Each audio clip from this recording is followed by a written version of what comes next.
Class members paid $5 for the ring, a large sum in the mid-19th century. The original ring was simple in design.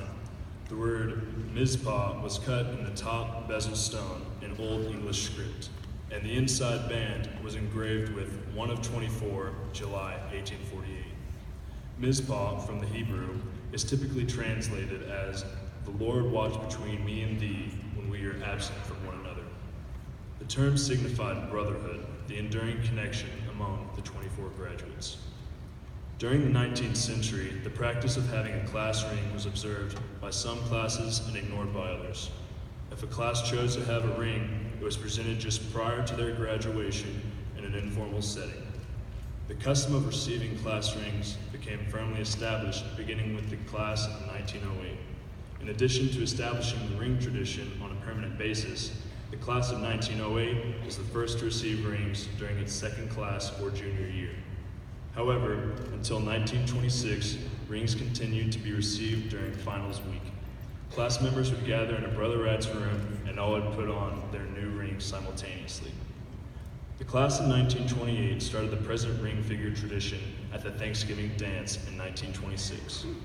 This first ring figure was held in the old gym in Jackson Memorial Hall, where the VMI Museum is now located.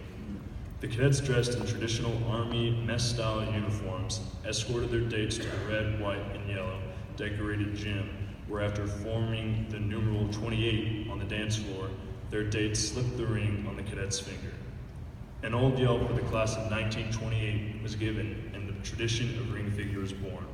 With each successive year, new traditions were added to the event or changed by the class planning the ring figure events.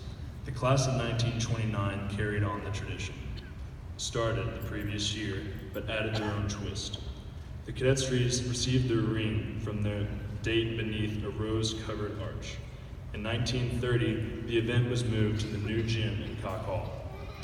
In 1931, the class of 1933 made Lieutenant John Archer Lejeune, the former Commandant of the Marine Corps and VMI's 5th Superintendent, an honorary classmate, and presented him with a class ring at the ring figure dance. He participated in the event with Mrs. Lejeune, who placed the ring on his finger in the arch. He then turned and kissed her. That kiss became known as the $200 kiss, which was a reference to the average price of the ring that year, and started a new tradition which will be carried on tonight at the ring figure ball. The dance following the following year was more extravagant, with Cock Hall richly decorated in black and white, and the entire event was carried out as a military ball. The class of 1934 had a very unique ring figure by having each cadet dike out in sashes and sabers. They then formed an arch of steel for their dates to walk through. In 1933, the